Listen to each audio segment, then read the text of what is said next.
atas nama Latisha Arwa Joshi.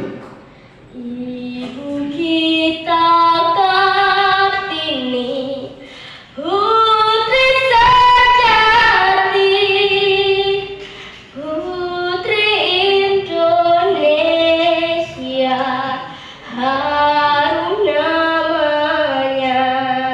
Bapak, Ibu dan juri yang saya hormati dan teman-teman yang saya cintai, pergi memancing ke Tembesi, pulang ke rumah gelap gulita. Perkenalkan, nama saya Latisha Arwa Joshi dari STN 009 Batang Kota. Assalamualaikum warahmatullahi wabarakatuh. Waalaikumsalam warahmatullahi wabarakatuh. Kali ini Tisha akan bercerita tentang pahlawan Bata sebagai kota madani, elok ramah, cik dan kuat. Ini cerita Raden Ajeng Kartini sebagai pahlawan emansipasi perempuan. Begini ceritanya. Pada tanggal 21 April 1879 di kota Jepara, Jawa Tengah, lahirlah seorang perempuan yang bernama Kartini. Beliau anak Raden Mas Adipati Aryo Sosronida, seorang bupati Jepara, dan istri bernama Mas Ayu Masirah. Kartini bersekolah di salah satu sekolah elit kala itu. Hanya sampai usia 12 tahun dan setelah itu menjalani pingitan. Dalam masa pingitan, Kartini terus bertukar pikiran dengan teman-temannya dari Belanda melalui korespondensi. Pada saat itu, Kartini ingin sekali mendapatkan beasiswa untuk belajar di Belanda. Dengan susah payah, Kartini berusaha membujuk ayahnya untuk melanjutkan sekolah di Belanda. Lalu, sang ayah mengizinkan Kartini mengirim proposal untuk belajar ke Belanda. Sambil menunggu hasil proposal tersebut, ternyata Kartini dilamar oleh Bupati Rembang yang bernama Raden Mas Adipati Aryo Singgihjoyo Adimegat, yang sudah mempunyai 3 orang istri. Pada suatu saat, Kartini bertanya kepada Raden Ajeng Gumilang, ibu tiri Kartini.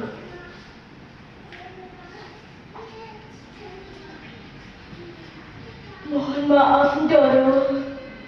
Saya ingin bertanya, apa yang harus disyukuri dari seorang laki-laki yang telah mempunyai 3 istri? Harusnya kamu bersyukur. Jangan pasti kamu tolong.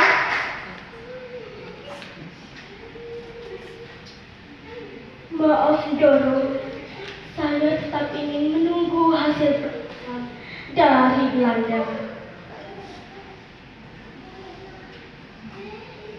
Proposal? Proposal itu belum tentu diterima. Bahkan mungkin ditolak Kartini.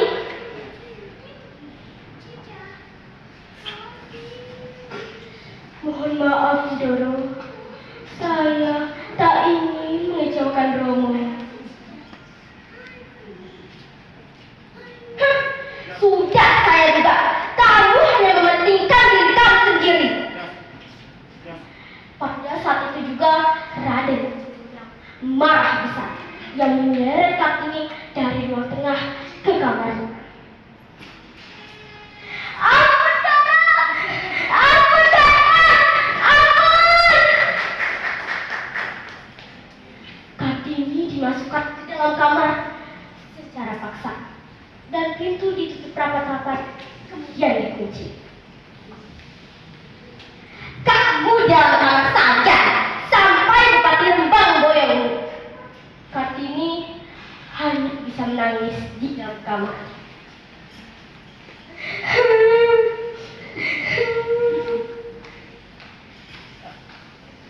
Pada suatu saat, ayah Kartini bertanya kepada Kartini,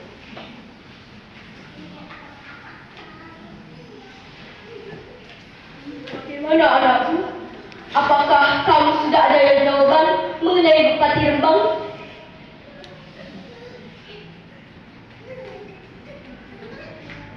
"Saya sanggup menerima lamaran Bupati Rembang. Namun ada 2 syarat, Romo." "Apa saja syaratnya itu? Katakanlah, anakku."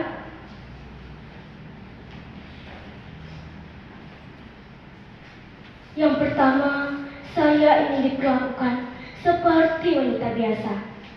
Yang kedua, saya ingin mendirikan sekolah perempuan dan sekolah bagi masyarakat yang tidak mampu." "Baiklah, anakku. Romo akan membicarakan syarat tersebut kepada Bupati Rembang terlebih dahulu." Kemudian, Bupati Rembang dan ayahnya menyetujui apa syarat Kartini tersebut. Pada akhirnya, Kartini menikah dengan Bupati Rembang dan dikaruniai seorang anak laki-laki. 4 hari setelah melahirkan, Kartini meninggal dunia. Sebagai bentuk dukungan kepada Kartini, keluarga dan suaminya mendirikan sekolah perempuan di kota Jepara dan Rembang.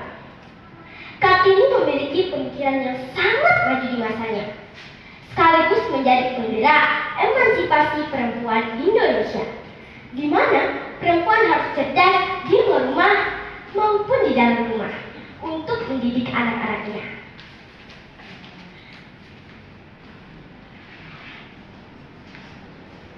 Sungguh besar cita-citanya bagi Indonesia.